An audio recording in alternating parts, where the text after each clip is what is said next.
আসসালামু আলাইকুম প্রিয় দর্শক, কেমন আছেন আপনারা সবাই? আশা করি ভালো আছেন। This is Faisal Karim 61। So আজকে 12ই ফেব্রুয়ারি 2026 ইলেকশনের দিন। আজকে ভোটাভুটির দিন। ভোট দিতে সবাই সবার গন্তব্য জায়গায় যাচ্ছেন। সো আমি থাকি ঢাকায়, তো আমি ইলেকশন ভোট দিতে গিয়েছিলাম নরসিংদীতে, আমার দেশের বাড়ি নরসিংদীতে, ওইখানে আমার ভোট কেন্দ্র।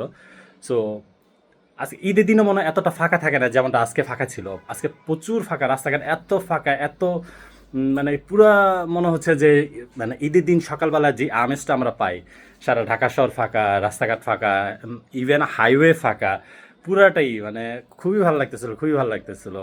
আর আজকে আমি প্রায় প্রায় প্রায় 20 বছর, প্রায় 20 বছর পর আলহামদুলিল্লাহ আমার কাছে খুব ভালো লাগলো, খুবই ভালো লাগছে, খুবই ভালো লাগছে। তো মনে হলো যে বাসায় আসার সময় বা সকালবেলা ঘুম থেকে উঠে যখন কেন্দ্রে যাচ্ছিলাম, জানি না কি হয় রাস্তাঘাটে কি অবস্থা জানি না, তবে আসার পরে ফেরার পথে মনে হলো যে ঈদের মতো একটা আমেজ লাগতেছিল।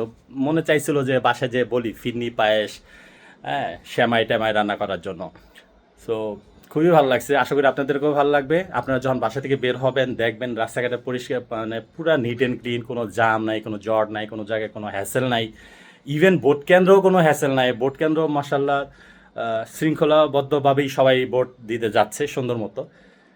খুবই ভালো লাগছে, পরিবেশটা আজকে ছিল একদম মানে স্মরণীয় দিন হয়ে থাকবে ইনশাল্লাহ। আমার মনে হয় আজকের এই দিনটা ইনশাল্লাহ স্মরণীয় দিন হয়ে থাকবে, স্মরণীয় দিন হয়ে থাকবে। আমার যতটুকু বিশ্বাস, ইনশাল্লাহ আপনারা যখন ভোট দিয়ে আসবেন অবশ্যই আপনাদের অন্তরে এই কথাটাই বাজবে যে আজকের এই দিনটা স্মরণীয় হয়ে থাকবে। বিগত অনেক বছর পর আমরা এই দিনটা আবার ফিরে পেলাম আলহামদুলিল্লাহ। সো প্রিয় দর্শক, আসসালামু আলাইকুম, ভালো থাকবেন, আমার জন্য দোয়া রাখবেন। দিস ইজ ফয়সাল করিম 61। এই চ্যানেলের সাথে থাকবেন, শেয়ার সাবস্ক্রাইব করে দিয়ে থাকবেন, ভালো থাকবেন।